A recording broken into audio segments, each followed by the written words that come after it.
Gusto kong pira-pirasuhin ang ganitong klaseng sariwang karne. Pero bago pa niya magawa ang pagbabanta niyang yon, bigla na lang naputol ang ulo niya at hawak-hawak na iyon ni Leon.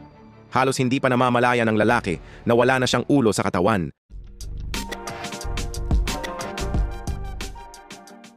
Habang masayang namamasyal ang mag-asawa sa Kapitolyo, napansin ni Leon na parang dumadami ang mga nagpapatrolyang sundalo. "Parang ang dami nila ngayon, ah?" sabi niya.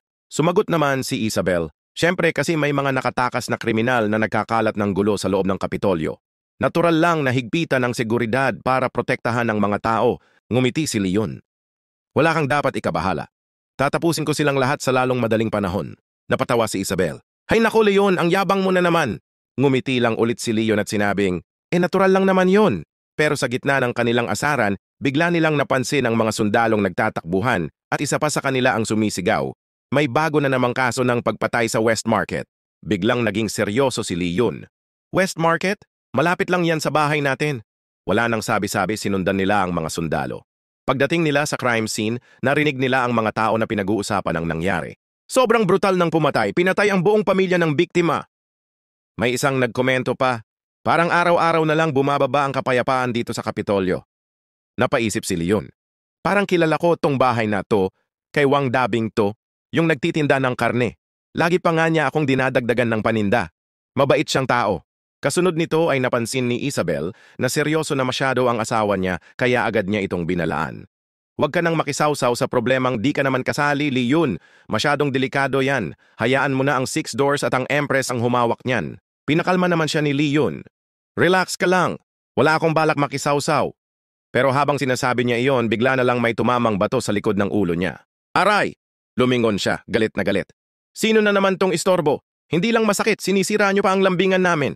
Pero nang makita niya kung sino ang bumato, nanlumo siya. Si Zhang Hu at Yong Taoist. At ang mas nakakagulat, nakadamit pambabae pa ang dalawa. Habang nagugulat pa siya sa itsura ng dalawang ito, sinenyasan siyang lumapit ng mga ito. "Ano na naman ang trip ng dalawang to?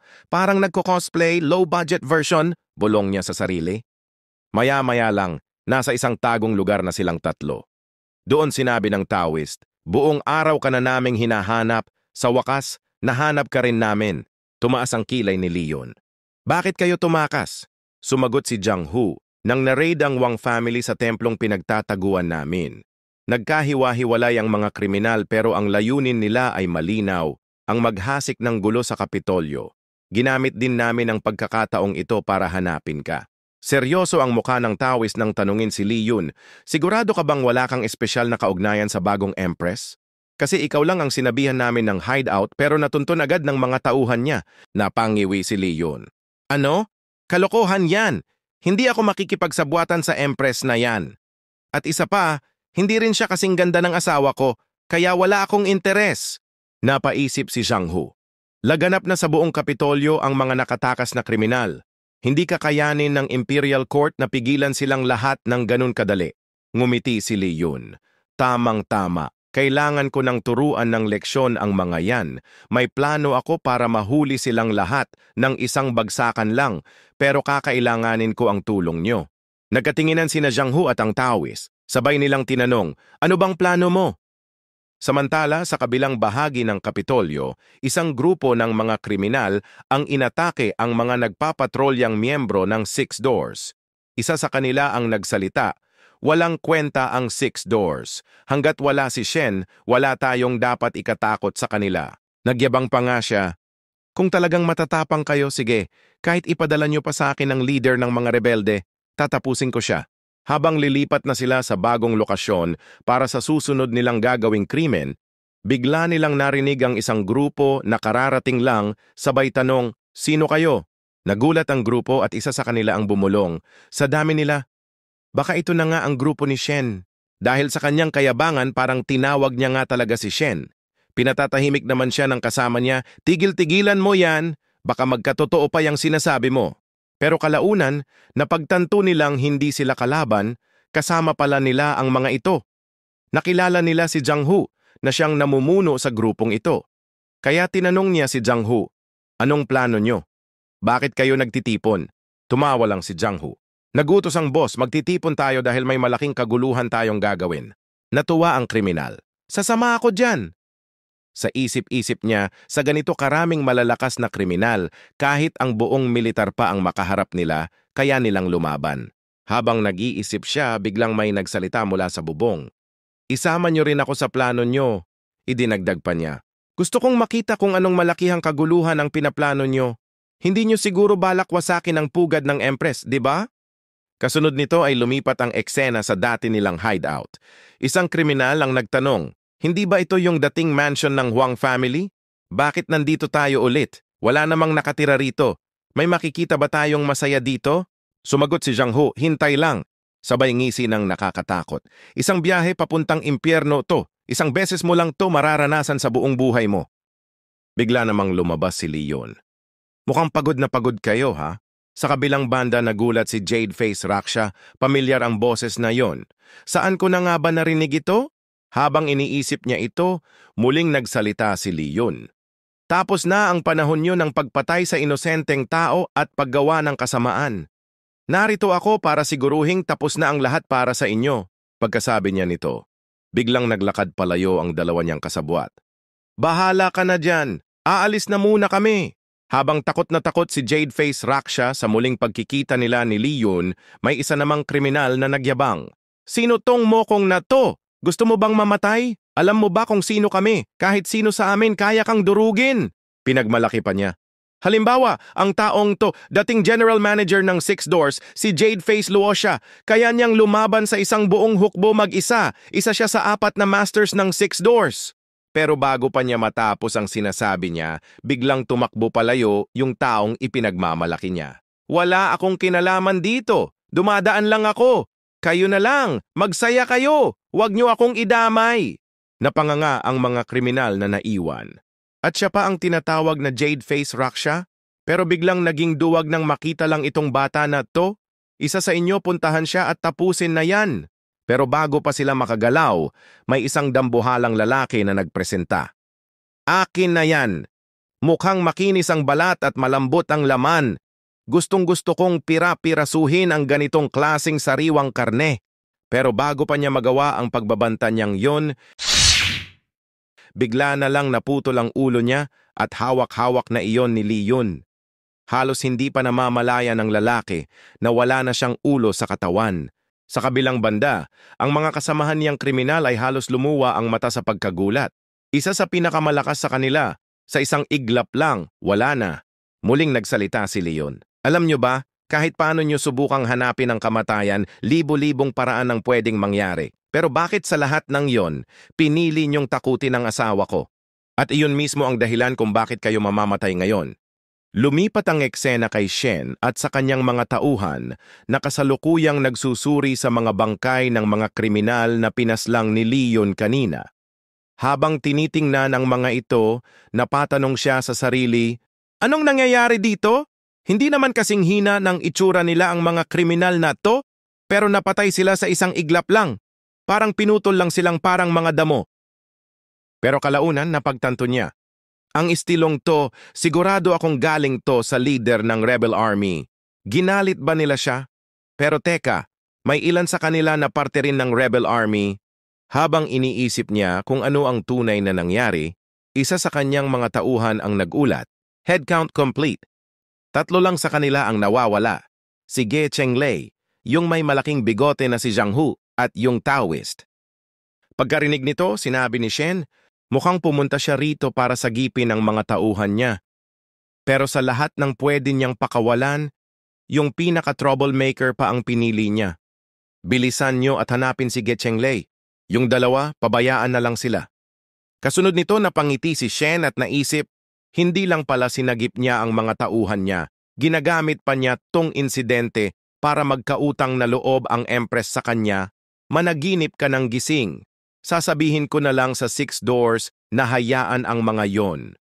Sa ganitong paraan, quits na sila. Huwag mo nang asahang makakakuha ng kahit ano mula sa Imperial Courts, taksil. Ni isang butil ng bigas hindi mo makukuha. Sigurado akong sasang-ayon ng Empress sa ideyang ito.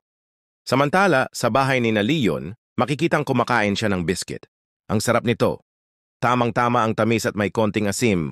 Agad naman siyang sinagot ni Isabel, "Siyempre, Ako mismo ang gumawa ng recipe na yan, kain ka lang. Pero ang totoo, ipinaluto lang niya ito sa kanyang mga imperial chef. Dahil sa sinabi ni Isabel, ngumiti si Leon. Mukhang ang saya mo ngayon ha? Masayang tumugon si Isabel. Siyempre, narinig ko na lahat ng nakatakas na kriminal ay napatay na. Safe na ulit ang kapital. Pero pagkasabi niya nito, bigla rin niyang naisip, sayang lang at yung lalaking yun ang gumawa nito. Wala na bang matinong tao sa dagan? Kasunod nito biglang nagbago ang ekspresyon ni Isabel, naging seryoso. Balang araw mahuhuli din kita ng personal at kapag nangyari yon, pagsisisihan mo pang nabuhay ka. Samantala napansin ni Leon ang biglang pagbabago ng mood ni Isabel. Bigla niyang naramdaman ang kakaibang pakiramdam kaya napaisip siya, ang weird. Bakit parang may nararamdaman akong killing intent? Pero kalaunan, binaliwala na lang niya ito. Sa halip inisip niya, kahit napatay ko na yung mga yon, hindi naman basta titigil ang Huang family sa plano nila dahil lang sa isang pagkakamali. Ano na naman kayang gulong gagawin nila sa susunod? Habang nag-iisip siya, biglang dumating si Li Shu, masayang binati silang dalawa. Mr. Landlord, Sister Isabel, andito na ako para makikain. Dahil sa sinabi niya, sinita siya ni Leon. Wala ka na bang ibang alam gawin kundi makikain? Alam mo namang may tindahan sa labas na nagbebenta ng pastries, di ba?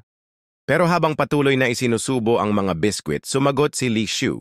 Kasi naman, sobrang sarap magluto ni Sister Isabel. Hindi makakapantay ang mga tindahan sa labas. Sigurado akong kasing sarap to ng luto sa Imperial Kitchen. Sa sinabi niya, wala nang nagawa si Leon kundi magkomento, grabe ka talaga, certified foodie ka. Kasunod nito, bigla nilang narinig ang isang malakas na tunog. Ano yon? Train ba yon? Tanong ni Leon. Sumagot si Li Shui. Tunog nga ng tren yon.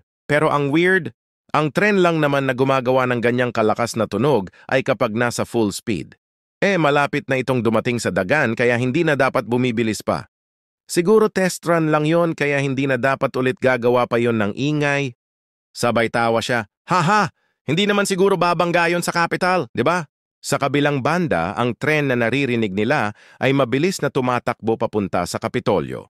At sa ibabaw nito, makikita ang dalawang pasimuno ng nalalapit na kaguluhan. Sa sandaling ito, sinabi ni Saihang, mula sa nakakamanhid na lamig ng snow plains hanggang sa isang mainit at preskong lugar na abot hanggang sa libu-libong milya, sa wakas, nandito na tayo. Tumingin siya kay Naren. Tahimik ka masyado, Huwag mong sabihin na natatakot ka. Halika, pwede kang sumandal sa dibdib ko. Pero ang naging tugon ni Naren ay ang dulo ng kanyang espada, na ngayon ay nakatutok na sa leeg ni Saihang. Dahil dito, agad siyang umurong at nagtaas ng kamay. Joke lang! Huwag mong seryosohin! Matapos ang kanilang sagupaan, tumalikod si Naren at inisip, andito ako para tulungan kang kunin ang dapat na sayo. Sigurado akong hindi ka naging komportable sa ilalim ng pamumuno ng Empress. Pero ngayon panahon mo na para bumangon. Kasunod nito, tuluyang bumangga ang tren sa pader ng Kapitolyo. Pagkahinto nito, agad na rumisponde ang mga sundalo sa lugar. Sarado ang area! Huwag hayaang makatakas ang sinuman! Sigaw ng namumunong sundalo. Pero bago pa siya makatapos sa utos niya, biglang may lumitaw mula sa kanilang likuran. Isang dambuhalang lalaki. Walang iba kundi si Saihang. Habang nagugulat pa ang mga sundalo sa kanyang presensya, bigla siyang ngumiti. Isang iglap lang, narinig na ang sunod-sunod na sigawan sa buong lugar. Makalipas ang ilang oras, nagtipon na ang mga tao sa paligid ng lugar na pinangyarihan ng insidente. Kabilang dito sina Leon at Isabel. Habang pinagmamasdan ni Leon ang mga sugatang sundalo, naisip niya, kailangan mong magkaroon ng mataas na katayuan para makapasok ng ganito kadali. Huwag mong sabihin na dumating na ang suportang rebelde ng Huang family. Pagkatapos ay nagbiro siya kay Isabel. Ayos to. Mukhang matagal na namang magiging abala ang Empress. Pero sa halip na katulad ng dati na pinagtatanggol niya ang Empress, mabilis na sumang-ayon si Isabel sa sinabi niya. Dahil dito medyo awkward na ngumiti si Leon at napatanong sa sarili, takot ba siya? Bakit parang ang gulo ng iniisip niya? Habang iniisip niya ito, narinig niya ang pag-uusap ng ilang sundalo. Alam na ba natin kung sino ang mga sumalakay? Sumagot ang isa. Karamihan sa mga sundalong pumunta roon ay napatay ng dalawang yon pero may isang saksi na nakakita sa kanila. Isa sa kanila ay isang napakagandang babae, may mahaba at asul na buhok. May espada sa kanyang baywang at suot niya ang isang balabal na may hood, karaniwang sinusuot ng mga taong galing sa mga snow plains. Para siyang diwata sa niyebe. Yung isa namang kasama niya ay isang malaking lalaki. Sa narinig na ito, naisip ni Leon, yung babae, hindi ba si Naren yon? Anong ginagawa niya rito? Huwag mong sabihin, siya ang nakikipagtulungan sa Huang family? Pero wala akong pakialam kung sino siya, basta sinaktan nila si Isabel, tatapusin ko silang lahat. Samantala, sa ibabaw ng isang gusali, tinanong ni Saihang, "Hinanap mo ba ang leader mo? Paano mo siya makikita mula rito? Sayang lang oras mo." Binaliwala lang ni Naren ang mga sinasabi ni Saihang at sa halip sinabi niya, "Kahit ganon pa man, kung siya yon makikita ko siya." Pero tama ka rin. Hindi natin dapat sayangin ang oras. Ang pinakaimportanting bagay ngayon ay... Pero bago pa niya matapos ang sasabihin, agad siyang pinutol ni Saihang. Siyempre, ang pag-chop-chop ng mga tao. Napatingin lang ng matalim si Naren sa kanya, kaya agad na nagtaas ng kamay si Saihang. "Huwag mo akong titigan ng ganyan. Hindi ko na sila hihiwain, ayos na ba?" Pero sa sandaling iyon, tumalikod lang si Naren at sumagot, "Hindi, tama ka. Kung may isang malakas na katulad mo na gumagawa ng gulo sa capital, mabibigyan ako ng sapat na oras." Pagkarinig nito, nagtanong si Saihang, "At saan ka naman pupunta?" Agad siyang sumagot, "Sa Imperial Palace na kakausapin ko ang bagong Empress." Dahil sa sagot niya, nag-aalalang nagtanong si Saihang, "May sira ka ba sa ulo? Wala kang mapapala dyan, matindi ang seguridad sa Imperial Palace. Kahit ikaw, mahihirapan kang makalabas ng hindi nasusugatan." Pero kalmado lang na ipinaliwanag ni Naren, "Sa normal na sitwasyon, imposible ngang makapasok ako. Pero ngayon, dahil sa kaguluhang idinudulot ng tren sa capital, malaki ang magagamit nilang manpower para ayusin yon. At ang Huang family nakatutok din sa problemang to. Hindi na ito kasing delikado katulad ng dati." Sa sinabi niyang ito, wala nang nagawa si Saihang kundi sumang-ayon. "Mukhang sasama na lang ako sa'yo. At kung may dapat akong patayin, walang iba kundi yung lalaking yon mula sa Rebel Army." Saan kaya siya nagtatago? Kung matadtad ko kaya siya ng taga, malulungkot kaya si Naren? Pero sa huli, binaliwala na lang niya ang iniisip niya at sa halip, napagtanto niya, "Teka, kung mapatay ko siya, hindi ba magkakaroon ako ng tsansa kay Naren?" "Rebel Army Leader, maghintay ka lang. Papunta na ako para tapusin ka." Abangan ang susunod na kabanata. Maraming salamat sa lahat ng mga nanood. Kung nagustuhan mo ang episode na ito, paki-like naman at mag-iwan ng heart sa comment section. Malaking tulong na iyon para ma-boost ang video. At kung hindi ka pa nakasubscribe, pindutin mo na din ang subscribe. At idamay mo na rin ang notification bell para updated ka sa mga bagong kabanata ng series na ito. Salamat ng marami!